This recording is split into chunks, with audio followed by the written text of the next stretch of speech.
Hey YouTube, welcome back to Cyber and Tech with Dre, where we talk about the latest in tech and cybersecurity. Now, I mostly talk about cybersecurity topic, but today we're going to visit something that is a little bit off of that topic. However, we're going to piggyback off that and see how it relates to cybersecurity.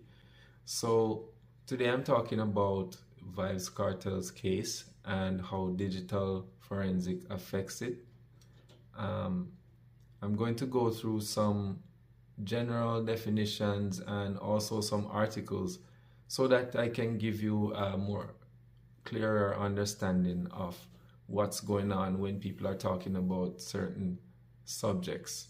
Oh, this is gonna be good.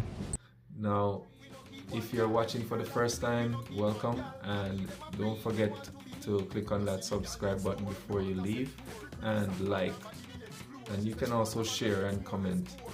Alright, so we're going to talk about this for a few minutes. Hopefully I can keep you here, and it's important for you to keep watching until the end so we see what the conclusion is going to be when it comes to the case and how digital evidence will be critical in the outcome of this case. Let's go. All right, so we're going to start by giving a background as to what this topic is about. So first I'm going to talk about who Vybz Kartel is, and I pulled up a Wikipedia here that talks about his whole life and his rise to prominence. All right, so he's given the name Adija Azim Palmer, born in 1976, 7th of January. And it talks about his different names. He's referred to as world boss or teacher. Not teacher, teacher. All right. So the summary here speaks about some of his hits like Ramping Shop, Summertime, and having collaborated with a number of hip hop and R&B artists such as Major Lazer, Rihanna, Jay-Z, Digga D, all right, and also Drake. So he is a pretty famous guy, and he is revered and loved and respected by a lot of people in Jamaica, especially, and particularly in abroad. He is, he's been featured a lot by the Fox News channel. Now, if you go a little bit more, you'll see life and career here that it talks about. It's spanning from 1993, and the rise to prominence is between 1993 and 2008. And those days were really good. You're talking about the famous clash between himself and Movado. If you're familiar to that dancehall artist as well, he's also a top artist. However, in my opinion, Vybz Kartel is way above when it comes to prominence and skills and so on. All right, so he was brought to the forefront by Bounty Killer, and Bounty Killer took him into the Alliance crew, and then he, kind of ventured off on his own afterwards and formed his own crew, which was the Gaza, right? And that has a lot of other artists that we know today, such as Popcorn, Tommy Lee, and the list goes on, right? So essentially, he became very influential, and it's alleged that he was targeted by the upper echelons of the society because they were fearful of the influence that he had, especially on the younger generation. All right, all of this is alleged. There's no evidence to prove that, but people have different opinions on that. All right, so let's go down some more. So in 2011, that's when the trouble started, and he was arrested for possession of cannabis or ganja. And then afterwards, they slapped him with a charge of murder of the businessman Barrington Burton that I'm highlighting here. All right, so he was charged with illegal possession of firearm and And also, while that charge was dropped, he got charged for the murder of Clive Lizard Williams. All right, so the plot started to thicken right here, where four other persons were charged as accomplices in the murder of Clive Lizard Williams. And everything started from there. There was a court case, and in 2014, he was sentenced to life and 35 years without the possibility of parole. Now, that was a rough sentence, and he and his team of lawyers have been trying to overturn that. They appealed to the Supreme Court in Jamaica, and that was turned down. And now they took it to the highest court, which is the Privy Council. That ended on the 15th of February. And now they're deliberating to come with the result. So what I'm going to talk about today is how the digital evidence affected this case and how it might affect the outcome of the results from the Privy Council. Please, tell us what you prepared. So, what evidence was collected? Now, they collected phones and they also seized several things. They seized his property and so on. But I'm focused mainly on the digital evidence, so let's talk about that. Now, the conspiracy or the issues that the lawyers were having with that evidence is that, one, the chain of custody was broken, and two, the evidence appeared to be tampered with, right? So all of this came out when the lawyers had an independent investigator, a digital forensics expert, investigate this.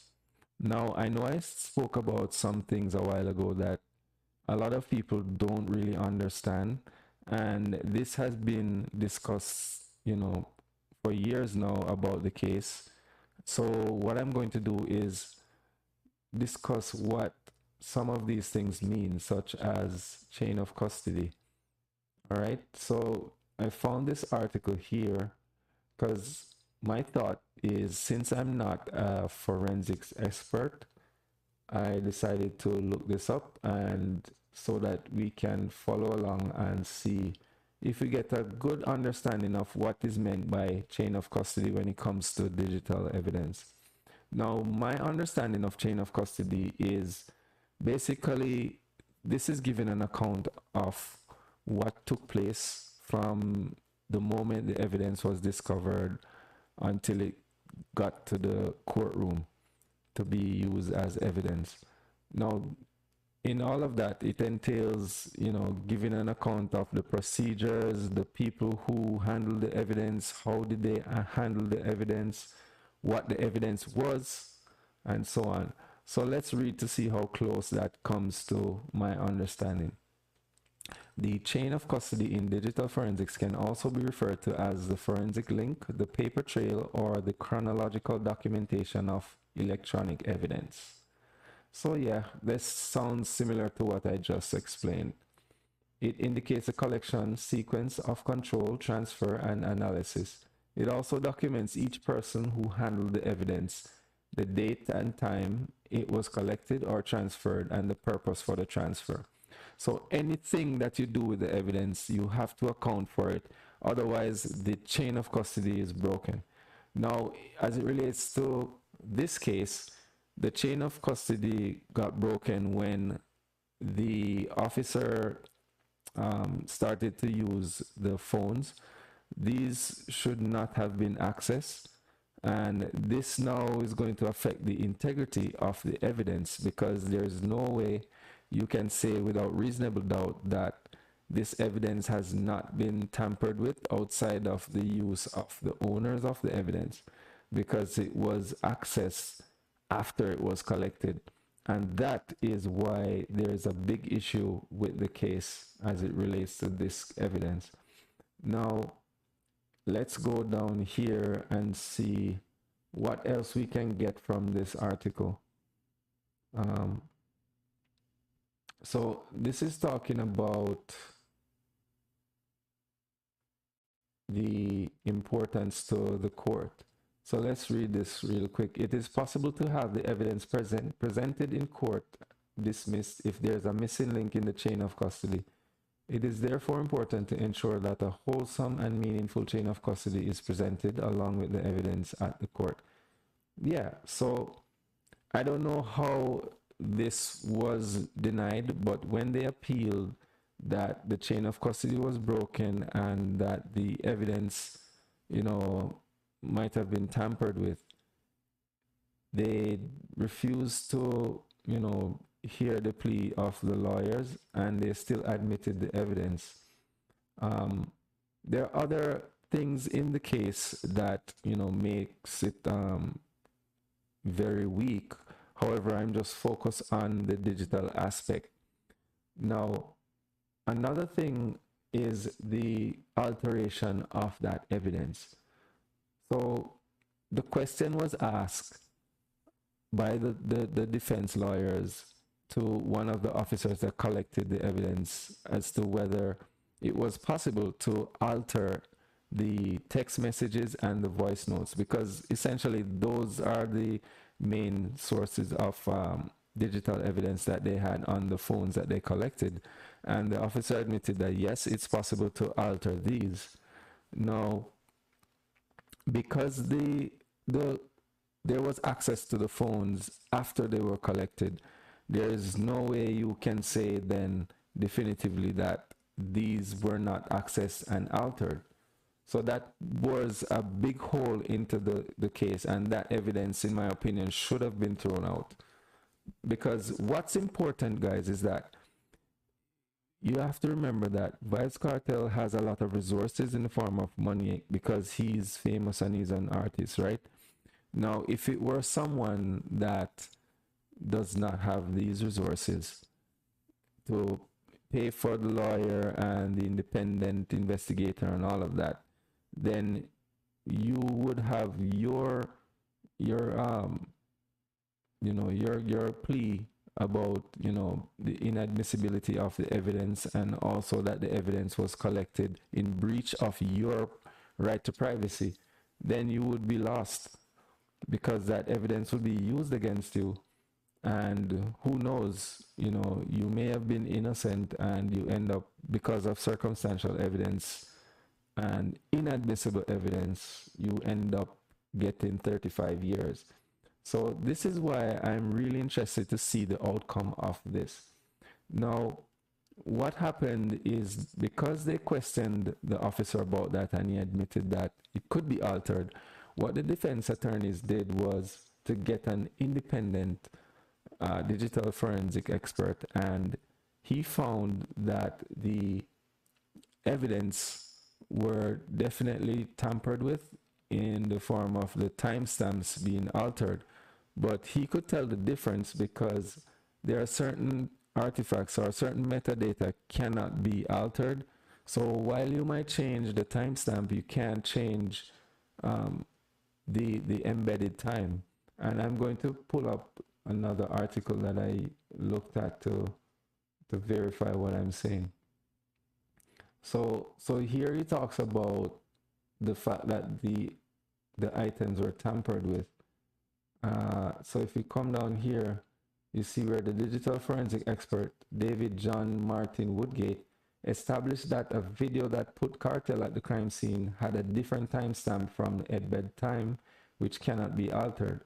Now, this is one of the key things that people use to corroborate that they were in X place at X time. You usually are able to use those timestamps to say, well, I was in this location at that time. So what they're saying is basically that none of this is correct, because the embed time, which is the original time, is not there. All right. So I know that this might sound abstract a little bit. So there's something that I think might help, and I'm going to go to that tab right now. So what you're looking at here is this is basically like a notepad, the properties of a notepad, right? As you can see here, this is the created time, which is January 31st, 2014. Modified time, same thing, right? Whenever there's a change, if someone accesses the file, let's say, even though it was created on Friday, they access the file on Tuesday, then it's going to show this, right? If you make a change, you will see that it was modified that day that you made that change. However, what you won't be able to change is the created time. And it's something similar to that when it comes to the metadata. Even though you change the timestamp, there are certain things about the metadata that won't be able to change, which is the embed time, right? And the metadata is essentially data about the data. So it's talking about what type of data is being used, what type of language, you know, what time settings, what kind of location settings, etc. So some of these won't be able to change. So it's going to be interesting to see what the outcome of this is going to be, because now that the Privy Council has concluded, they are going to deliberate by reading through those 9,000 pages to see what they should decide. And I'm sure that they're going to look at all of these things that we just discussed, and also including, you know, other inconsistencies, and also, you know, to the side of the prosecution, they're also going to look at, you know, whether the prosecutions fulfill the burden of proof to say, well, he's guilty beyond reasonable doubt. And there are three possible outcomes. He might end up, you know, having to serve the time, and or they might end up giving him an acquittal, or they might order a retrial. Now, this is going to depend on, you know, how they see things, whether they think that, you know, it's practical to do a retrial or just to throw the case out. You know, I think it's one of the two. Either it's going to get a retrial or it's going to be thrown out completely. So I'm looking forward to the next couple of months to see what that outcome is going to be, because this is pretty interesting. And I know a lot of times people take, you know, cybersecurity for granted, and they might not see how it might affect them in their day-to-day lives. But it's something that's here, and once you're using devices, the security of it is going to affect you whether you like it or not. So this is another reason for you to subscribe to my channel and keep up to date with whatever I bring to you, because it might help you somewhere along the line. And it's fun to hang out, guys. So just remember, leave a comment in the comment box, and like the video, subscribe if you're watching for the first time, hit the notification bell. I appreciate you watching, and I look forward to bringing more content. Thank you again.